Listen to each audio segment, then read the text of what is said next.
sir. Did you hear what I was just playing? I didn't think it polite to listen, sir. Well, for your sake, I'm sorry, because anybody can play accurately. But I play with wonderful expression. Yes, sir, of course. Wait. Have you prepared the cucumber sandwiches for Lady Bracknell? Yes, sir.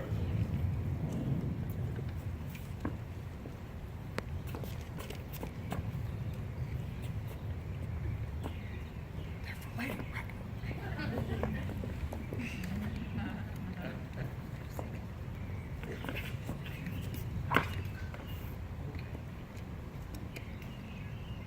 Wait. I couldn't help but notice when I saw the books from Thursday night, when Lord Shoreman and Mr. Worthy were dining, that 8 bottles of champagne are listed as being consumed. Actually, it was 8 bottles and a pint. Good heavens! Why is it that in a bachelor establishment, the servants invariably drink the champagne? I ask merely for information. Well, I find that in married households, the champagne is rarely of a first-rate brand. His marriage as demoralizing as that? Ugh. But I wouldn't know much about it. You see, I was only married once, and that was the result of a misunderstanding between myself and a young person. I don't think I'm very interested in your personal life, Lane. No, sir, it's not very interesting at all. In fact, I never think of it myself. I suppose that's quite natural. That'll be all, Lane. Thank you. Yes, sir.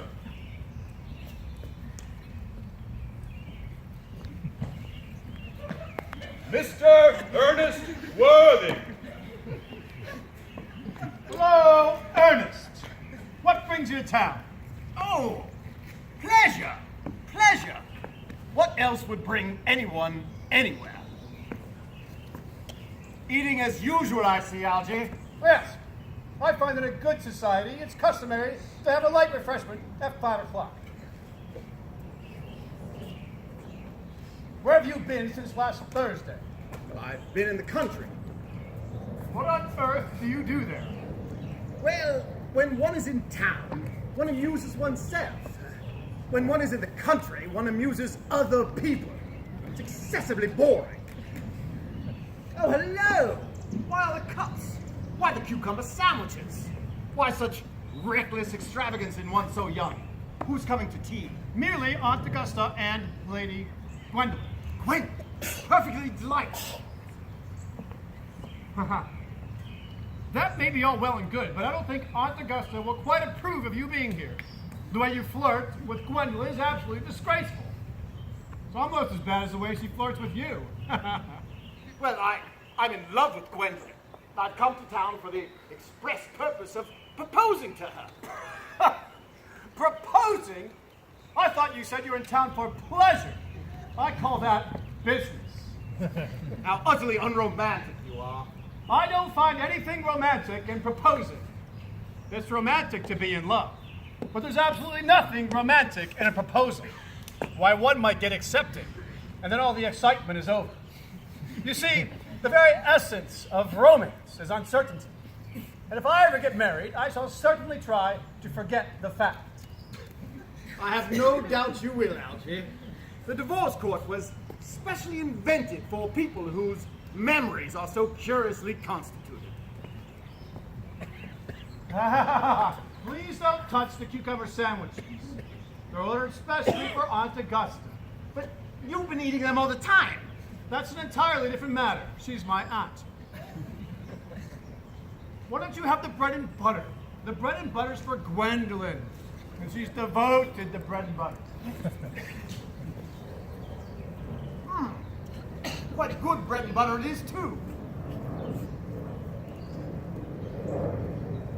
Well, you don't have to eat them as if you're going to eat them all. Why, you're eating as if you're married to her already.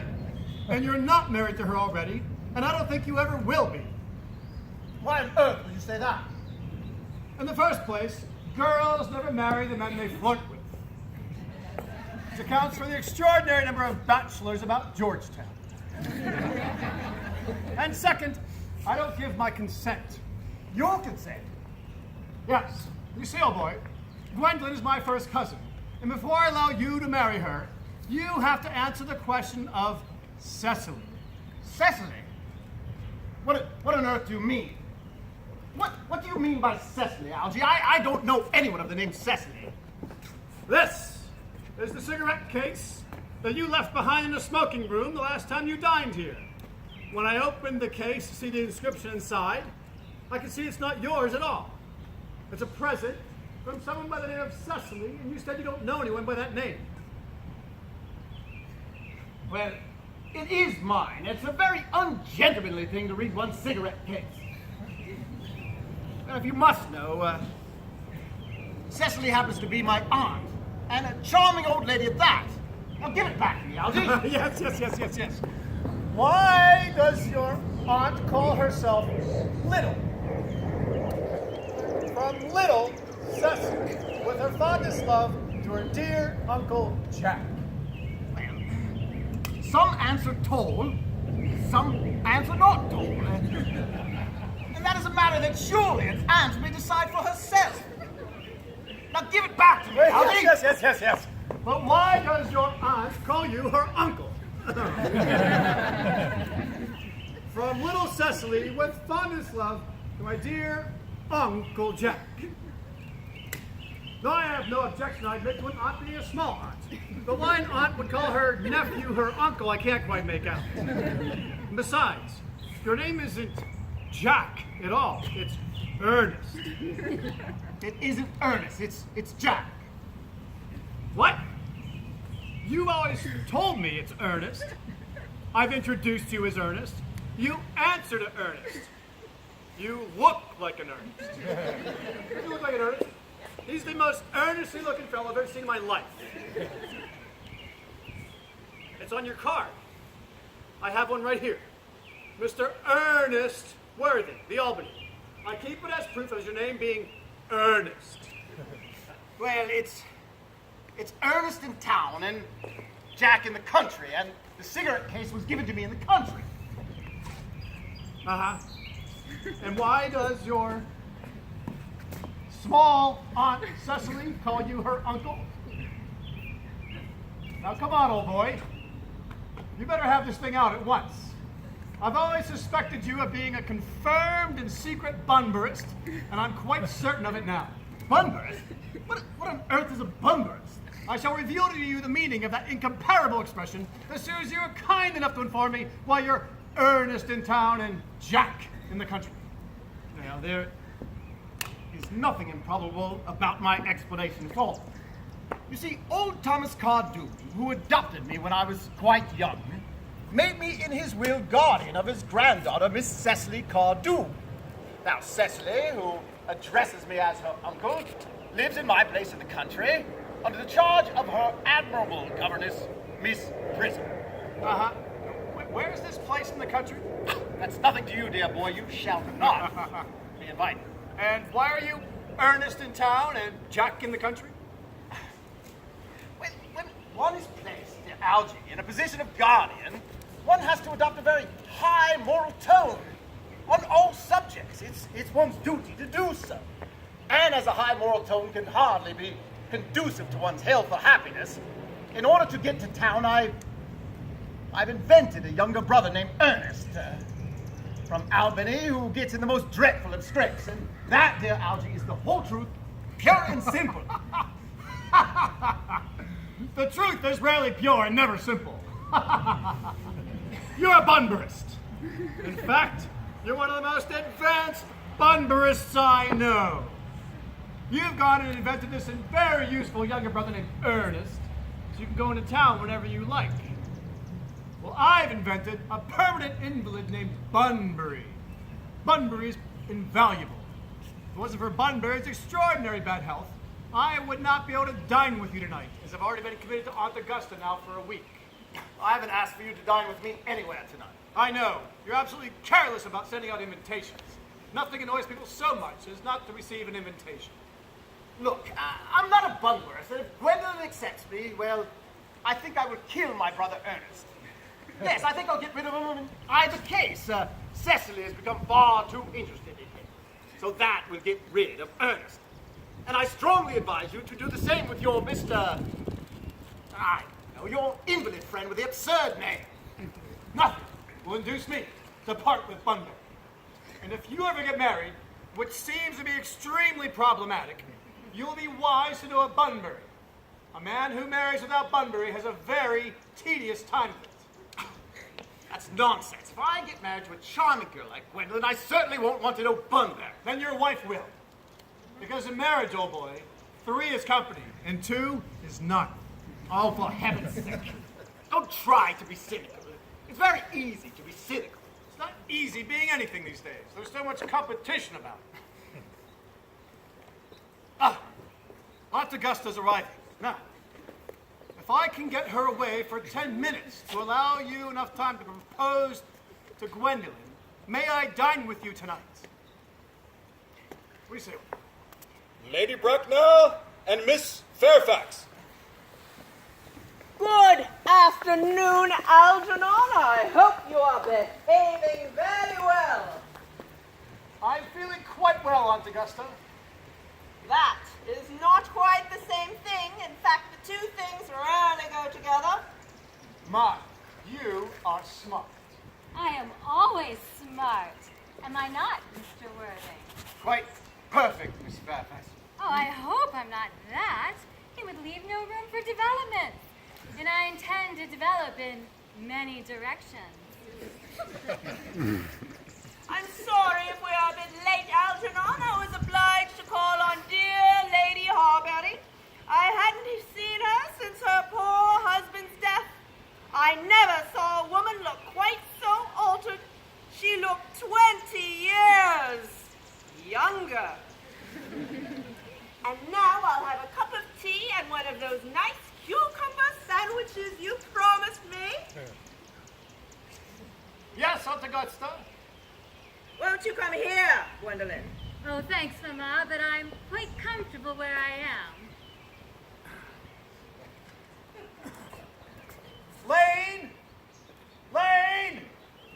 Yes, sir. Lane! Where are the cucumber sandwiches we ordered specially for Aunt Augusta? There were no cucumbers at the market today, sir. I went down twice. No cucumbers? Not even for ready money. Thank you, Lane.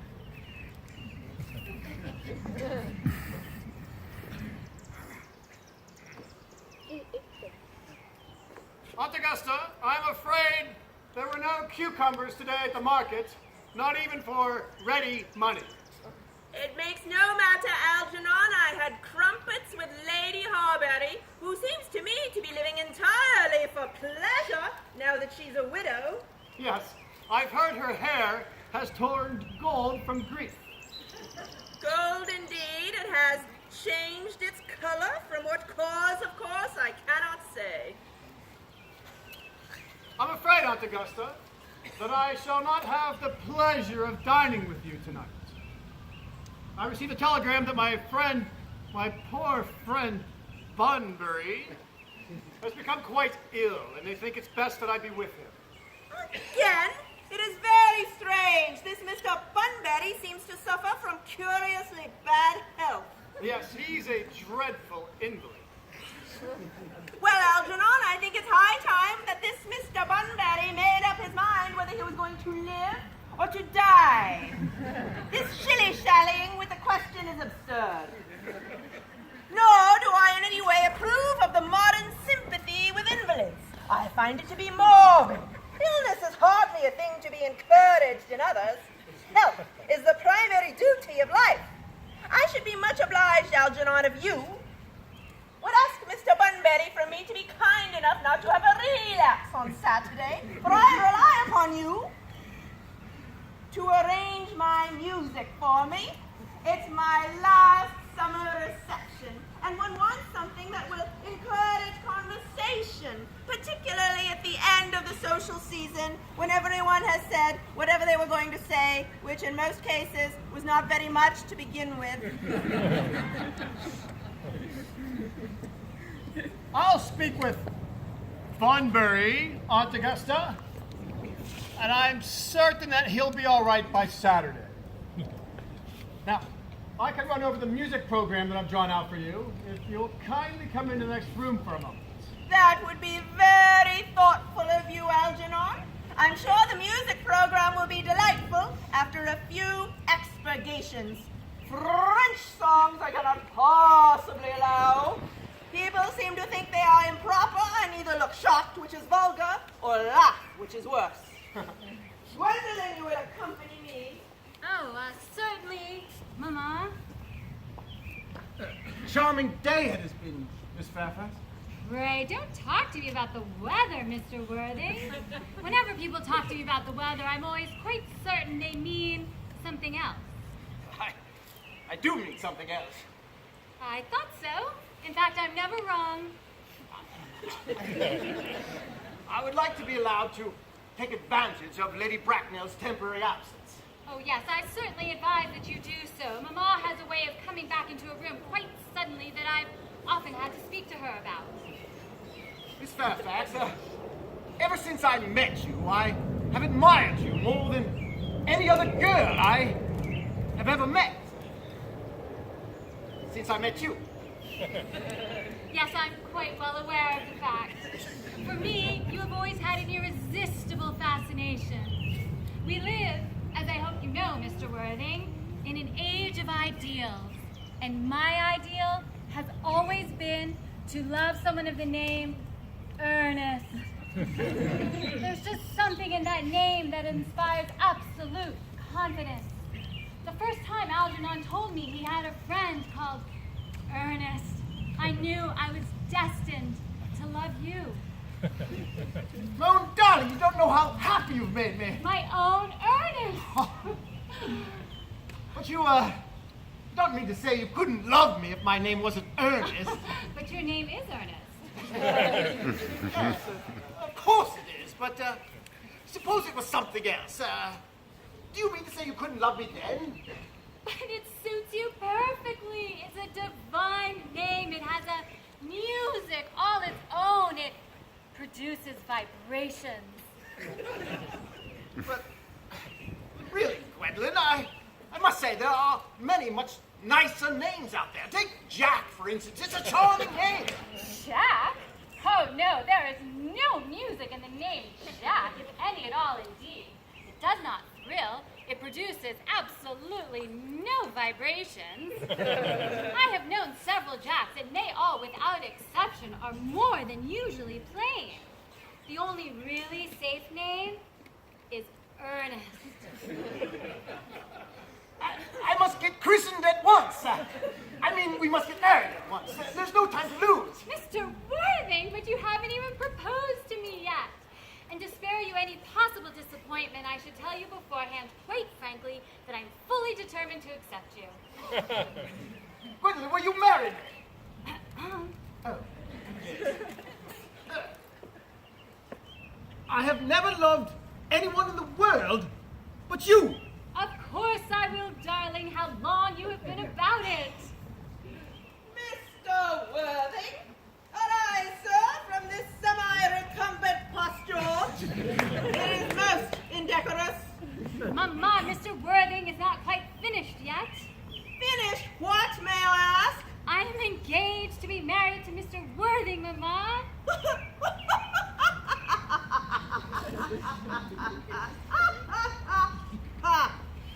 Pardon me, you are not engaged to anyone.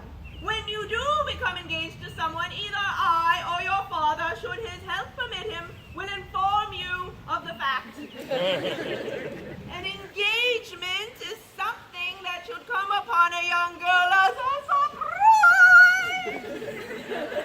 Pleasant or unpleasant as the case may be, it is hardly a matter that she can be expected to arrange for herself. Now, I have a few inquiries to put to Mr. Worthing, and while I do, Gwendolyn, you will wait for me in the carriage outside. Mama, In the carriage, Gwendolyn.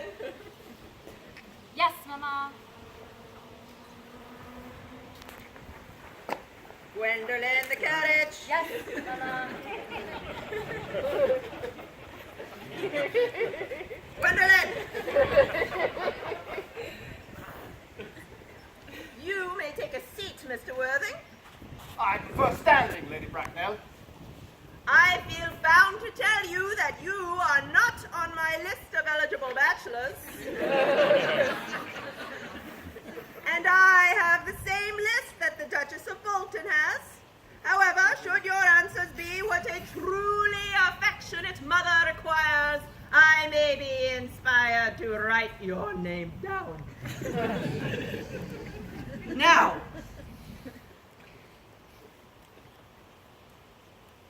do you smoke? Well, yes, I must admit, I do smoke. I am glad to hear it. A man should always have an occupation of some kind. And there are far too many idle men in London as it is. How old are you? I'm 35. A very good age to be married at. I am of the opinion that a man desiring to be married should know everything or nothing. Which do you know?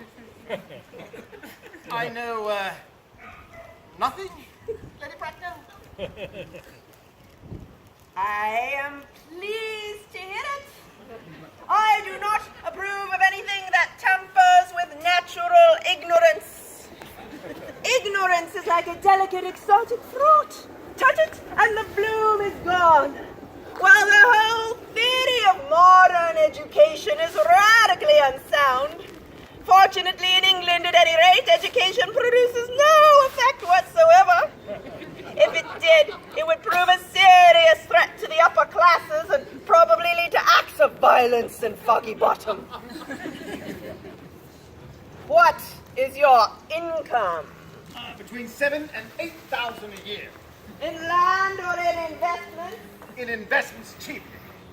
That is satisfactory. Between the duties expected of one during one's lifetime and the duties exacted after one's lifetime, land has ceased to be either a profit or a pleasure. It gives one position, yet prevents one from keeping it up. And that is all that can be said about land. Well, I do own a country house. Some land attached to it, of course. 1,500 acres, but I don't rely on that for my real income. A country house, how many bedrooms? Well, that matter can be cleared up later. You do have a townhouse, I hope. A girl of Gwendolyn's simple, unspoiled nature can hardly be expected to reside in the country. Yes, I own a home in Logan Circle. What number, Logan Circle? 149. The unfashionable side. However, that can easily be altered. The fashion or the side? Both, if necessary. What are your politics? Well, I have none, really. I suppose I'm a liberal, libertarian. They're practically Republicans. They dine with us in the evening, at any rate. Now, are your parents living? I have lost both my parents. Mr. Worthing, to lose one parent may be regarded as a misfortune. To lose both looks like carelessness. Evidently, your father was a man of some wealth. Did he rise from the ranks of the aristocracy, or was he born into what the radical papers call the purple of commerce? Well, I'm afraid I really don't know. You see, Lady Bracknell, I said I had lost both my parents. The truth is more to the fact that my parents seem to have lost me. I don't know who I am by birth. I was found. Found? Yes, old Thomas Cardew, a kindly gentleman of great, wonderful disposition, he found me, and he called me Worthing, because he had a first-class ticket to Worthing in his pocket. It's a seaside resort. Where did this charitable gentleman who had a first-class ticket for a seaside resort find you? In a handbag. A handbag? Yes, Bracknell, it was a handbag. It was a large brown leather handbag with handles to it. Well, it was an ordinary handbag. In what locality did this Mr. Cardew find this rather ordinary handbag? The cloakroom at Union Station. Give it to him as his own. The cloakroom at Union Station? Yes, on the red line. The line is immaterial. Mr. Worthing, I confess to being bewildered by what you have just told me. To be born, or at any rate, bred in a handbag, regardless of whether or not it had any handles in it, seems to me to display a contempt for the ordinary decencies of family life. And as to the particular locality in which this handbag was found, the cloakroom at Union Station, hardly seems to me to be an assured basis for a recognized position in good society. What would you advise me to do? I would do anything in the world for Gwendolyn's happiness. I would strongly advise you, Mr. Worthing, to try and acquire some relations as soon as possible, and to make a definite effort to produce, at any rate, one parent of either sex before the social season is quite over. I don't see how I can quite manage to do that. Now, I can produce the handbag. It's in my house, in my dressing room. I really think that should satisfy you, Lady Bracknell. Me, sir. Me? What has it to do with me? You can hardly imagine that Lord Bracknell and I would dream of allowing our only daughter, a girl brought up with the utmost care, to marry into a cloakroom and to form an alliance with a parcel? Good morning, Mr. Worthing. Good morning, Lady Bracknell.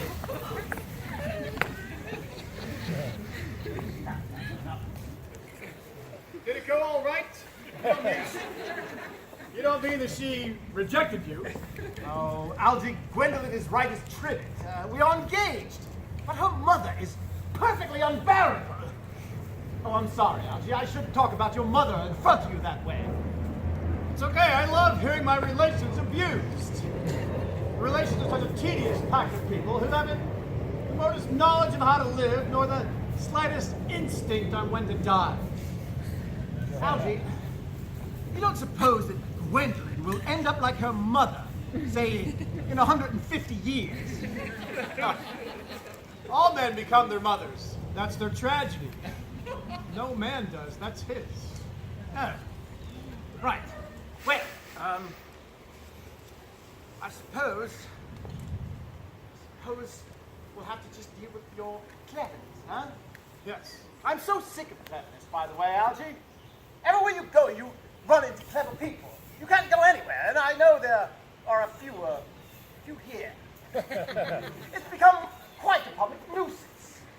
I should very much like to meet or know that we have a few fools left. Fools?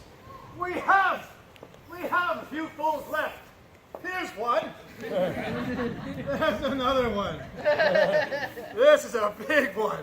I should very much like to meet them. What do they talk about, these fools? The fools? The clever people, of course. What fools? Say, have you told Gwendolyn about you being Earnest in town and Jack in the country? Oh, goodness, no. I'm going to kill my brother Ernest by the end of the week. I'm going to say he died in Paris of apoplexy. But apoplexy is hereditary. You should say that he died of a severe chill. Yes, right. Quite right. Poor brother Ernest, carried off in Paris suddenly by a severe chill. That gets rid of him. Ah, but didn't you say Miss Cardew had taken a little bit too much of an interest in your brother Ernest? Won't she feel his loss a little bit too much? Cecily is not a silly romantic girl. She has a capital appetite, takes long walks, and pays no attention to her lessons. I should certainly like to meet Cecily. And I'll make sure you never do. She's excessively pretty and only 18. And have you told Gwendolyn about your excessively pretty ward who's only 18? Oh, Algy, one doesn't just blurt these things out. I'm sure in no time, Gwendolyn and Cecil are going to be great friends. I'll bet you anything that within half an hour, well, they'll be calling each other sister. Women don't call each other that until they've called each other a lot of other things first. Now, we better hurry if we want to get a good table at the club. It's nearly 7 o'clock. It's always nearly 7 o'clock. Introducing Miss Fairfax. Algy, kindly turn your back. I have something very particular to say to Mr. Worthing. Oh, dear. Ernest, we may never be married. From the expression on Mamma's face, I'm afraid we never shall. Few parents nowadays pay any regard to what their children say to them, and whatever influence I had over Mamma, I lost at the age of 3. And although she may prevent us from becoming man and wife, and I may marry someone else and marry often, nothing she can do can possibly alter my eternal devotion to you. Dear Gwendolyn. The story of your romantic origins, as related to me by Mamma with unpleasing comments, has naturally stirred the deeper fibers of my nature.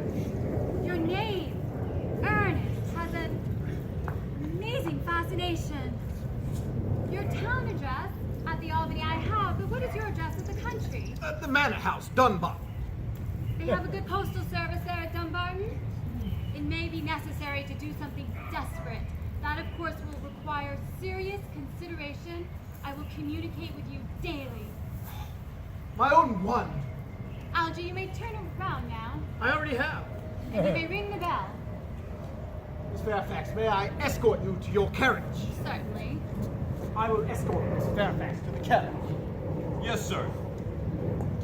Your bills, sir?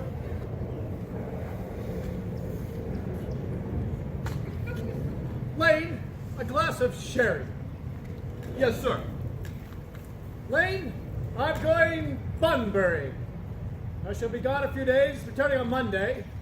You can pack my good suits, my smoking jacket, and my Bunbury outfit.